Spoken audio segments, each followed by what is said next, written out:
ಯಾವ ವ್ಯಕ್ತಿ ಸೋಲೆ ಗೆಲುವಿನ ಮೆಟ್ಟಿಲು ಅಂತ ಮಾಡ್ಕೊಳ್ತಾನೆ ಅವನು ಸ್ಕೇಲಿಂಗ್ ಅಪ್ ಎತ್ತರೆತ್ತರಕ್ಕೆ ಏರ್ತಾ ಹೋಗ್ತಾ ಇರ್ತಾನೆ. ಪರೀಕ್ಷೆಗಿಂತ ಜೀವನ ದೊಡ್ಡದು. ಸೋಲುಗಳಿಗೆ ಅಂಜದಿರಿ, ಈ ಎರಡು ಪದ ನನಗೆ ತುಂಬ ಪ್ರಿಯವಾದದ್ದು.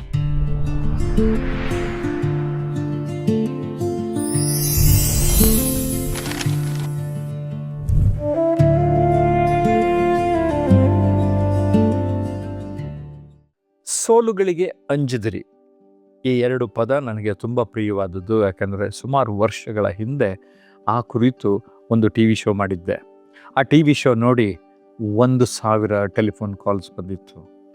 ಅದರದ್ದು ಮೊದಲನೇ ಕಾಲ್ದೊಂದು ಮಾತ್ರ ನಿಮ್ಮ ಹತ್ರ ಹೇಳಿರ್ತಾರೆ, ಸರ್ ನಾನು ನೇಣು ಹಾಕೊಳಕ್ಕಾಗಿ ಈಗ ರೆಡಿ ಮಾಡ್ಕೊಂಬಿಟ್ಟಿದ್ದೆ ಸರ್, ಟಿ ವಿ ಆನ್ ಆಗಿತ್ತು ಸರ್, ನಿಮ್ಮ ಮಾತು ಕೇಳ್ತಾ ಹಗ್ಗ ಕಳಿಚಿಟ್ಟೆ ಅಂತ ಫೋನ್ ಮಾಡಿ ಹೇಳ್ತಾರೆ. ನನಗೆ ಹೆಂಗೆ ಆಗಬೇಕು ಒಬ್ಬ ಟ್ರೈನರು. ಒಂದು ಟಿ ವಿ ಶೋನಲ್ಲಿ ಒಬ್ಬ ಸೂಸೈಡ್ ಮಾಡ್ಕೊಳಕ್ಕೆ ಹೊರಟಿರೋನು ಮಾಡ್ಕೊಳ್ಳದೆ ಹಗ್ಗ ಕಳಿಚಿಟ್ಟೆ ಅಂದಾಗ ಆವತ್ತು ನನಗೇನಿಸುತ್ತೆ, ವಾವ್, ಗ್ರೇಟ್ ಫೀಲಿಂಗ್. ನನ್ನ ಕೈನಲ್ಲಿ ಕೆಲವ್ರನ್ನಾರು ಬದುಕಿಸೋಕ್ಕೆ ಸಾಧ್ಯ ಆಯಿತು ಅಂತ. ಸ್ನೇಹಿತರೆ, ಆ ಟಿ ವಿ ಶೋ ಆದಮೇಲೆ ಆ ವಿಷಯನೇ ಕೊಡಬೇಕು ಅಂದ್ಬಿಟ್ಟು ನಾನು ಸೋಲುಗಳಿಗೆ ಅಂಜಿದಿರಿ ಅಂತ ಪುಸ್ತಕ ಬರೆದೆ. 17ನೇ ಎಡಿಷನ್, ಈಗ 17th ಎಡಿಷನ್, ಅಂದರೆ 17,000 ಪುಸ್ತಕ ಮಾರಾಟ ಆಗಿದೆ. ನನಗೆ 1,000 ಕಾಲ್ ವಾಪಸ್ ಬಂದಿದೆ. ಸರ್, ಸೂಯಿಸೈಡಲ್ ಟೆಂಡೆನ್ಸಿನಲ್ಲಿದ್ವಿ, ನಾವು ಅದರಿಂದ ಹೊರಗಡೆ ಬಂದಿದ್ದೀವಿ ಅಂತ. ವಿಶೇಷವಾಗಿ ಈ ವಿಡಿಯೋ ರಿಸಲ್ಟ್ ದಿನ ಪೇರೆಂಟ್ಸ್ ನೋಡ್ತಾ ಇದ್ರೆ ಮಕ್ಕಳಿಗೆ ತೋರಿಸಿ. ಎಕ್ಸಾಮ್ಗಿಂತ ಲೈಫು ದೊಡ್ಡದು, ಪರೀಕ್ಷೆಗಿಂತ ಜೀವನ ದೊಡ್ಡದು, ಕರೆಕ್ಟಾ? ಸೊ ನಾನು ಆಂಗ್ಲ ಭಾಷೆಯಲ್ಲಿಯೂ ಕೂಡ ನೀಡಿದ್ದೇನೆ ಇದನ್ನು, ಫಿಯರ್ ನಾಟ್ ಫೇಲ್ಯೂರ್ಸ್ ಅಂತ. ನಮ್ಮ ಜೀವನದಲ್ಲಿ ನಾವು ಸೋಲುಗಳನ್ನು ನೋಡುವ ಬಗೆ, ನೋಡುವ ರೀತಿ, ದೃಷ್ಟಿಕೋನ ತುಂಬ ಮುಖ್ಯ. ಸೋಲು ಆಗೋಗ್ಬಿಟ್ರೆ ಏನೋ ಆಯಿತು ಲೈಫಲ್ಲಿ, ಆಕಾಶನೇ ತಲೆ ಮೇಲೆ ಬೀಳ್ತು ಅಲ್ಲ. ಸೋಲು ಒಂದು ಅನುಭವ. ಯಾವ ವ್ಯಕ್ತಿ ಸೋಲೆ ಗೆಲುವಿನ ಮೆಟ್ಟಿಲು ಅಂತ ಮಾಡ್ಕೊಳ್ತಾನೆ ಅವನು ಸ್ಕೇಲಿಂಗ್ ಅಪ್ ಎತ್ತರೆತ್ತರಕ್ಕೆ ಏರ್ತಾ ಹೋಗ್ತಾ ಇರ್ತಾನೆ. ನಮ್ಮ ಜೀವನದಲ್ಲಿ ಬರುವ ಅನೇಕ ಸಮಸ್ಯೆಗಳನ್ನು ನೋಡುವ ರೀತಿ ಬದಲಾಯಿಸ್ಕೊಂಡ್ರೆ ಸಮಸ್ಯೆಗೆ ಪರಿಹಾರ ಹುಡುಕ್ತೀವಿ. ಸ್ನೇಹಿತರೆ, ನೀವು ಅಷ್ಟೇ. ಎಲ್ರಿಗೂ ಭೂಮಿ ಮೇಲೆ ಯಾರನ್ನಾರು ಕೇಳ್ಕೊಂಬನ್ರಿ, ಯಾರಿಗೂ ಈ ಸಮಸ್ಯೆ ಇಲ್ಲ, ಎಲ್ಲರಿಗೂ ಇರ್ತದೆ. ಬಟ್ ಅಯ್ಯೋ ಸಾರ್, ನನಗೆ ಸಮಸ್ಯೆ ಅಂದ್ಕೊಂಡಿದ್ರೆ ಆ ಸಮಸ್ಯೆ ಹಾಗೇ ಮುಂದುವರ್ಕೋಣ. ಇದೇ ಸಮಸ್ಯೆ, what is the solution for this? Focus on solution and not on problem. ಅದನ್ನು ನಾನು ಸುಮಾರು ಜನರ ಉದಾಹರಣೆಗಳನ್ನು ಈ ಸೋಲುಗಳಿಗೆ ಅಂಜಿದಿರಿ ಕೃತಿಯಲ್ಲಿ ನೀಡಿದ್ದೇನೆ. ಸ್ನೇಹಿತರೆ, ಒಬ್ಬೊಬ್ಬರ ಕಥೆಯನ್ನು ನೀವು ಕೇಳುತ್ತಿದ್ದರೆ ನಿಮ್ಮಲ್ಲಿ ಆತ್ಮವಿಶ್ವಾಸ ಜಾಸ್ತಿ ಆಗ್ತದೆ. ಸೋಲು ಬೇಡ, ಆತ್ಮವಿಶ್ವಾಸ ನಮ್ಮದಾಗಲಿ ಅಂದರೆ ನನ್ನ ಈ ಪುಸ್ತಕ ಖಂಡಿತ ಓದಲೇಬೇಕು. ಯಾಕೆಂದರೆ ನನಗೂ ಕೂಡ ಜಾಸ್ತಿ ಹೆಸರು ತಂದು ಕೊಟ್ಟಿರುವ ಕೃತಿ ಇದು. ಪುಟ್ಟ ಕೃತಿ. Okay, Sapna book house publish ಮಾಡಿದೆ, ಅವ್ರ ಮಳಿಗೆಗಳಲ್ಲಿ ಸಿಗುತ್ತೆ, ಎಲ್ಲಿ ಬೇಕಾದ್ರೆ ತೊಗೊಂಡು ಓದ್ಬೋದು. ಆದರೆ ನಾನು ಯಾಕೆ ಎಂಫಸೈಸ್ ಮಾಡ್ತೀನಿ ಅಂದರೆ, ನೇಣು ಹಾಕ್ಕೊಳ್ಳೋದು, ಯಾವುದೋ ರೀತಿ ಸಾಯೋದು ನಮ್ಮ ಬದುಕಿಗೆ ಉತ್ತರ ಅಲ್ಲ. ಎಂಥ ಸಮಸ್ಯೆ ಬಂದರೂ ಅದನ್ನು ಮೆಟ್ಟಿ ನಿಲ್ಲುವ ಸಾಮರ್ಥ್ಯ ಇದೆಯಲ್ಲ, ಅದು ತುಂಬ ಮುಖ್ಯ. ಮಲ್ಟಿಪಲ್ ಸ್ಕ್ಲೆರೋಸಿಸ್ ಅಂತ ಒಬ್ಬ ಪೇಷಂಟ್ ಇಂಟರ್ವ್ಯೂ ಮಾಡಿದ್ದೀನಿ ನಾನು. ಅಂದರೆ ಅದು ನಂಬರ್ 1 ಕಾಯಿಲೆ ಈಗ ಪ್ರಪಂಚದಾಗೆ. ಅಂದರೆ 10-15 ಕಾಯಿಲೆ ಸೇರಿಸಿ ಒಂದು ಕಾಯಿಲೆ. ಅಂಥ ಪೇಷಂಟು ನನ್ನ ಜೊತೆ ಕಾನ್ಫಿಡೆನ್ಸಲ್ಲಿ ಮಾತಾಡಿದ್ಲು.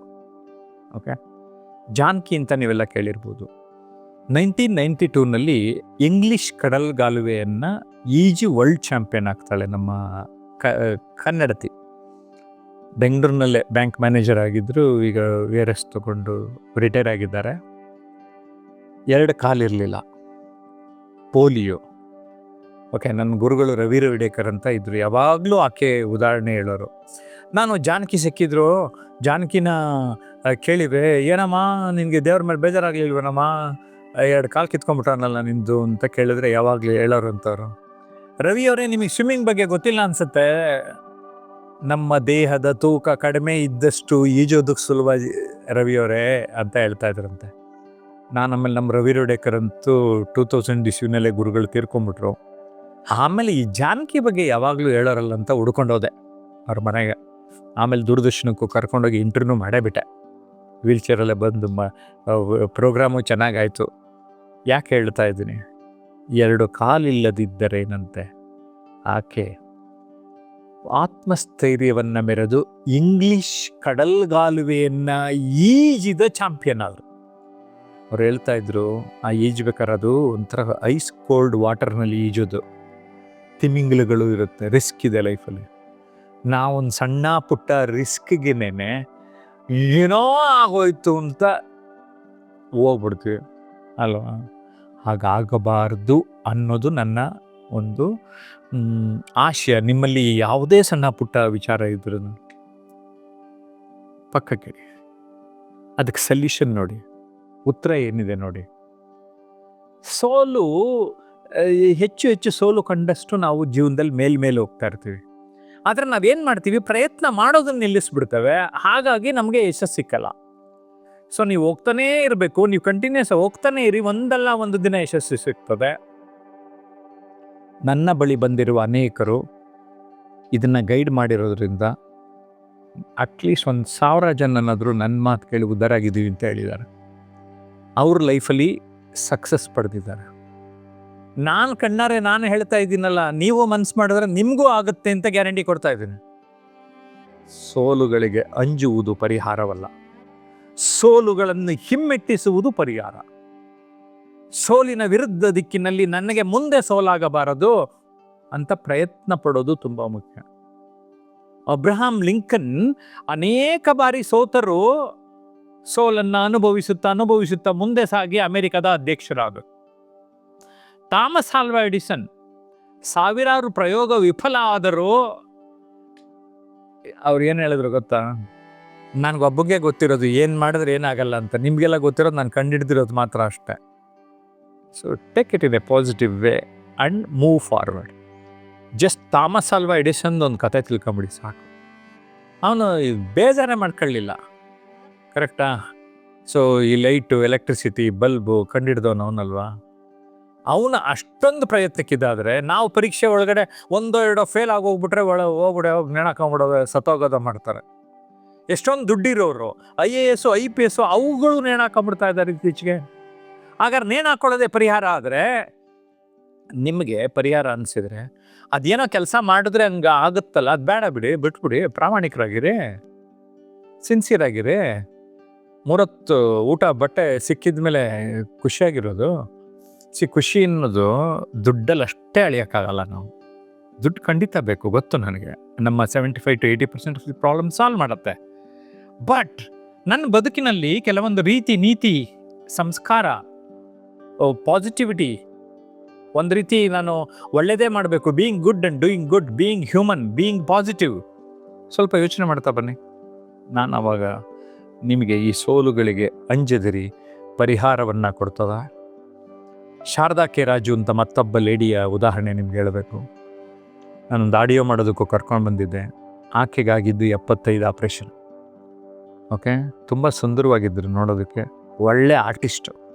ಓಕೆ, ಶಾರದಾ ರಾಜು ಅಷ್ಟೊಂದು ನೋವಿದ್ದರು.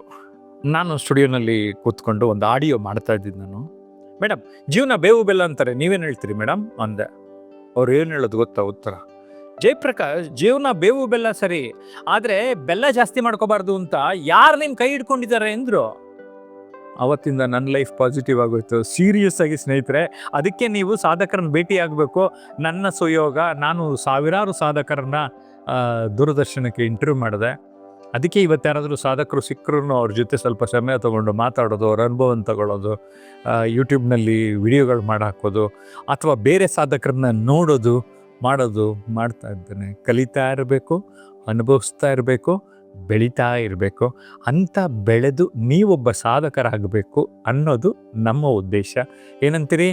ನಿಮ್ಮ ಸ್ನೇಹಿತ ಜಯಪ್ರಕಾಶ್ ನಾಗ್ತಿಹಳ್ಳಿಯ ಕಿವಿ ಮಾತು ಕೇಳಿದ್ರೆ ಖಂಡಿತವಾಗಿ ನಿಮ್ಗೆ ಲಾಭ ಆಗುತ್ತೆ. ಒಳ್ಳೆಯದಾಗಲಿ. ನಮಸ್ಕಾರ.